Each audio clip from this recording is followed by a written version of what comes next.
28 de abril de 1988.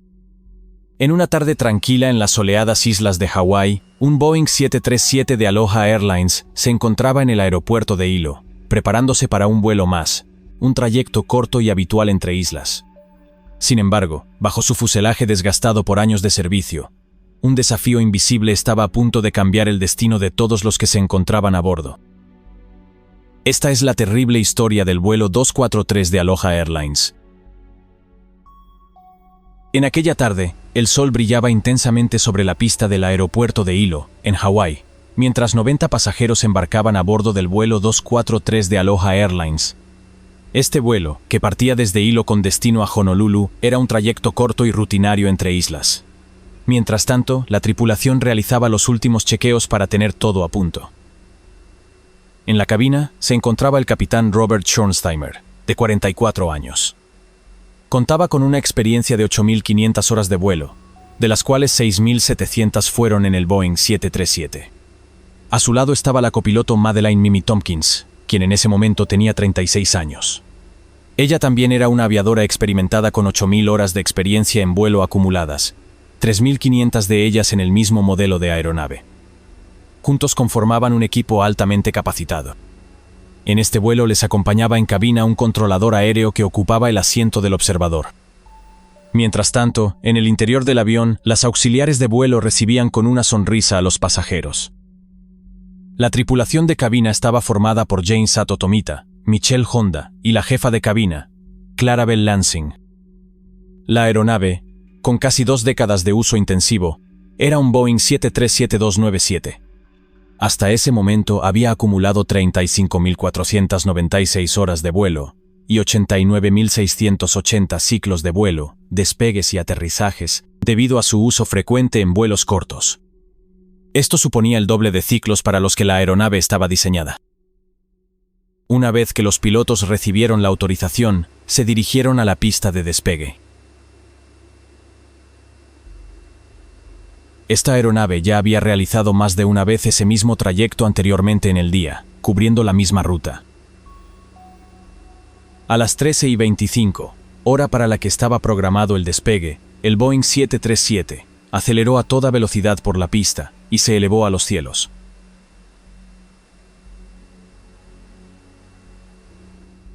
El tiempo era perfecto y el ambiente relajado. Desde las ventanillas, los pasajeros observaban las aguas cristalinas del Pacífico.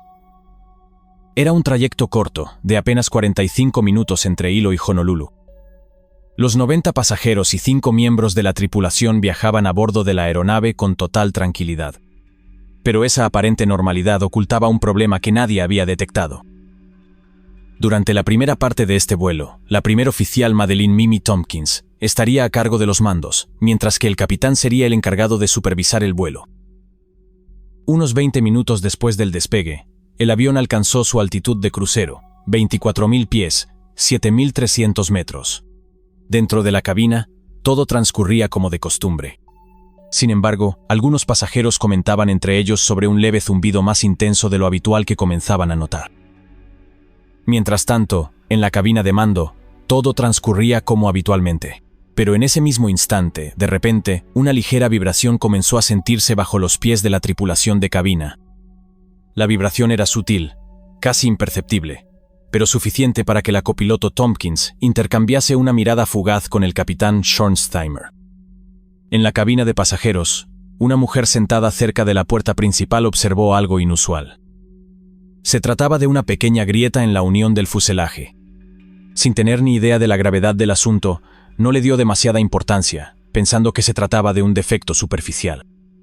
Sin embargo, esa grieta era el preludio de un evento que nadie podría prever. El avión avanzaba a toda velocidad sobre el océano. Mientras tanto, en el interior de su estructura, se acumulaban tensiones invisibles, como una cuerda que estaba a punto de romperse. En el aire, en medio de la rutina, se estaba gestando un desafío que cambiaría para siempre la vida de los 95 ocupantes del vuelo 243. A la 1:46, un estallido ensordecedor irrumpió en la cabina de pasajeros. En un instante, una parte del techo del fuselaje se desprendió, dejando al avión expuesto al cielo abierto. Los pasajeros más cercanos a la sección afectada quedaron petrificados, mientras el viento huracanado llenaba el interior de la cabina. Por suerte, en ese momento las señales de los cinturones aún seguían encendidas, ya que el avión aún se encontraba en la fase de ascenso, por lo que todos los pasajeros llevaban abrochados los cinturones. Sin embargo, la jefa de cabina, Clarabelle Lansing, no tuvo la misma suerte y fue succionada inmediatamente cuando el fuselaje se desprendió, siendo arrojada al vacío mientras se encontraba de pie cerca de los asientos de la quinta fila. Sus compañeras, Jane Satotomita y Michelle Honda, corrieron mejor suerte, pero tampoco salieron ilesas. Michelle Honda, que estaba de pie junto a las filas 15 y 16, fue lanzada al suelo por la explosiva descompresión, sufriendo contusiones leves. Jane Satotomita, ubicada en la fila 2, no tuvo tiempo de reaccionar. Fue golpeada en la cabeza por los escombros y cayó al suelo, sumando aún más tensión a una situación ya desesperada. Los fuertes vientos y las temperaturas de 20 grados bajo cero sacudían el rostro de los pasajeros que estaban en las primeras filas. Además, el ruido ensordecedor del propio viento y los gritos se mezclaban en un caos indescriptible. Mientras tanto, en la cabina de mandos, el capitán Schornsdeimer y la copiloto Madeleine Mimi Tompkins notaron una violenta sacudida. El panel de control comenzó a mostrar varias señales de advertencia, pero la magnitud del daño era visible a simple vista. La realidad era que partes del fuselaje se habían precipitado al vacío y la estructura restante parecía tambalearse. El capitán notó cómo el avión se inclinaba bruscamente de un lado a otro, mientras los controles quedaban inestables. La primer oficial observó fragmentos de aislante gris flotando en la cabina. La puerta de la cabina se había roto, lo que permitió al capitán ver una escena impactante. Al observar el panorama a través de la puerta de la cabina de mandos, quedó perplejo y horrorizado al contemplar el cielo azul donde antes se encontraba el techo de primera clase. Una gran sección del techo, que abarcaba toda la mitad superior del fuselaje desde la parte trasera de la cabina de mandos hasta el área delantera del ala, se había desprendido, dejando una abertura de aproximadamente 5,5 metros. El avión había sufrido una descompresión explosiva que destruyó una gran parte del fuselaje. La estructura metálica había cedido bajo la presión del aire a gran altitud, dejando la aeronave en una situación precaria. Con el techo prácticamente arrancado y los sistemas gravemente afectados, el Boeing 737 de Aloha Airlines se encontraba en un estado alarmante. En ese mismo instante, el capitán Schornsdeimer tomó el control del avión y comenzó un descenso de emergencia. Mientras tanto, la primer oficial Tompkins intentaba comunicarse con el control de tráfico aéreo. El capitán no dudó en tomar una decisión vital: intentar un aterrizaje de emergencia en el aeropuerto de Kahului, en Maui, la opción más cercana a su ubicación.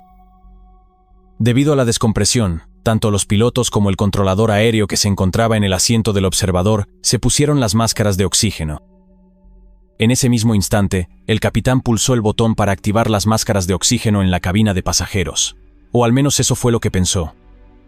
El capitán continuaba con el descenso de emergencia mientras accionaba los frenos. La aeronave descendía a una velocidad de 4.100 pies por minuto, unos 75 kilómetros por hora. La primer oficial sintonizó el transponder en el código de emergencia 7700 e intentó notificar al Centro de Control de Tráfico Aéreo de Honolulu que el vuelo se desviaba a Maui. El código 7700 es una señal utilizada en aviación para indicar una emergencia general. Cuando una tripulación marca este código en el transponder, comunica de inmediato a la torre de control que el vuelo se encuentra en una situación crítica y que requiere atención prioritaria. Este código permite que el avión sea fácilmente identificado en los radares y que se tomen medidas rápidas para asistir a la aeronave.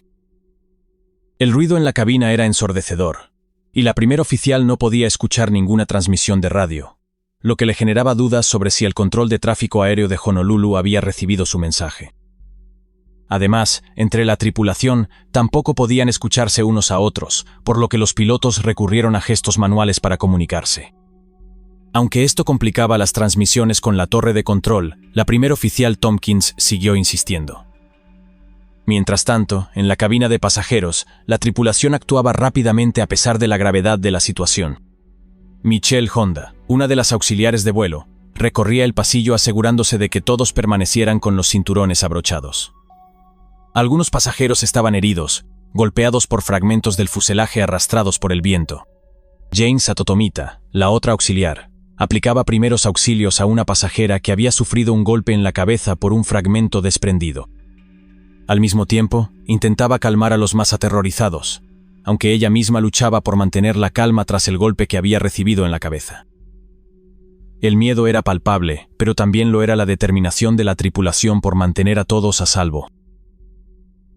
A pesar de que el avión estaba gravemente dañado, aún respondía a las órdenes del capitán Schornsteimer. Cada segundo contaba mientras el Boeing 737, tambaleándose en el aire con parte del techo arrancado, llevaba a bordo a una tripulación y pasajeros que vivían una auténtica pesadilla, aferrándose a cualquier esperanza en medio del caos y el peligro inminente. Con el avión en descenso, el capitán Schornsteimer mantenía una vigilancia constante en los indicadores del panel. Pero las fuerzas aerodinámicas llevaban al límite la estructura dañada del fuselaje. Los pilotos tenían que equilibrar cuidadosamente la velocidad y el control de la aeronave, para evitar una desintegración total en el aire. Para su alivio, en ese momento, desde la cabina de mandos, el aeropuerto de Kahului comenzaba a vislumbrarse finalmente en el horizonte. Aunque las montañas y los fuertes vientos que rodeaban la zona representaban un desafío adicional, el capitán Schornsteimer sabía que era la mejor opción. Con calma y precisión, comenzaron los preparativos para realizar un aterrizaje de emergencia. La primer oficial, Madeleine Mimi Tompkins, siguiendo las indicaciones del capitán, intentó desplegar el tren de aterrizaje. Por si la situación no fuera lo suficientemente complicada, de repente, una luz de advertencia apareció en pantalla. La señal indicaba que el tren delantero podría no estar completamente asegurado. La incertidumbre se sumaba a la tensión ya existente, pero no había tiempo para dudas. Con la respiración entrecortada, el capitán Schornsteimer alineó el avión con la pista, sabiendo que cada movimiento debía ser preciso para evitar un desastre mayor. El viento, que se sentía más fuerte a medida que el avión se acercaba al nivel de vuelo de aproximación, complicaba aún más las maniobras. El Boeing 737 comenzaba su aproximación final mientras las alas, sacudidas por los fuertes vientos que atravesaban el valle que rodea Kahului, parecían estar al límite. El viento aumentaba en intensidad a medida que se acercaban al nivel de aproximación, complicando cada maniobra y exigiendo máxima precisión por parte de los pilotos. El daño en el fuselaje había disminuido considerablemente la capacidad de sustentación, obligando al capitán a estar en alerta constante ante cualquier cambio en el comportamiento del avión. El descenso no solo consistía en perder altitud, sino en equilibrar con extrema precisión los efectos de los daños estructurales en una aeronave al borde del colapso. Con los ojos fijos en la pista, el capitán Schornsteimer mantenía su enfoque mientras la primer oficial Madeleine Mimi Tompkins vigilaba de cerca las lecturas de los instrumentos. A pesar de la incertidumbre sobre si el tren de aterrizaje se había desplegado correctamente, la prioridad era asegurar que el contacto con el suelo fuera lo más suave posible. Mientras tanto, en la cabina de pasajeros, el silencio era sepulcral. Las miradas de los pasajeros estaban fijas en los asientos frente a ellos, mientras sus manos apretaban con fuerza los reposabrazos, reflejando el miedo y la incertidumbre en cada respiración contenida. El Boeing 737 comenzaba su aproximación final al aeropuerto de Kahului. A medida que descendía, el avión parecía resistir cada maniobra del capitán Schornsteimer. A pesar de que la estructura debilitada estaba sometida a fuerzas extremas por el viento y la gravedad, la aeronave lograba mantenerse en su trayectoria hacia la pista. Desde el suelo, los servicios de emergencia observaban con tensión cómo se aproximaba el avión, mientras los controladores aéreos preparaban a todo el personal para lo peor. En la cabina de mando, el capitán y la copiloto Tompkins trabajaban con una concentración extrema, conscientes de la gravedad de la situación. La luz de advertencia del tren delantero seguía encendida, alimentando la incertidumbre sobre si el avión podría aterrizar de forma segura o si el morro terminaría colapsando al tomar tierra. Para su alivio, el controlador aéreo les confirmó que desde la torre de control podían visualizar que el tren de aterrizaje delantero se había desplegado correctamente. En ese momento, la primer oficial Tompkins informó al control de tierra sobre la situación crítica y solicitó la presencia inmediata de todos los equipos de emergencia disponibles. El momento del aterrizaje se acercaba y las circunstancias no podían ser más inciertas. La parte superior del fuselaje había desaparecido casi por completo, comprometiendo gravemente la estabilidad del avión. Sin margen para errores, la tripulación avanzaba con precisión y nervios de acero, calculando cada maniobra al detalle. En estas condiciones, realizar una aproximación estándar era una tarea imposible. ¿Lograrían llevar el avión a tierra sin que todo terminara en desastre? La experiencia y el entrenamiento de los pilotos eran ahora la última línea entre la vida y la tragedia.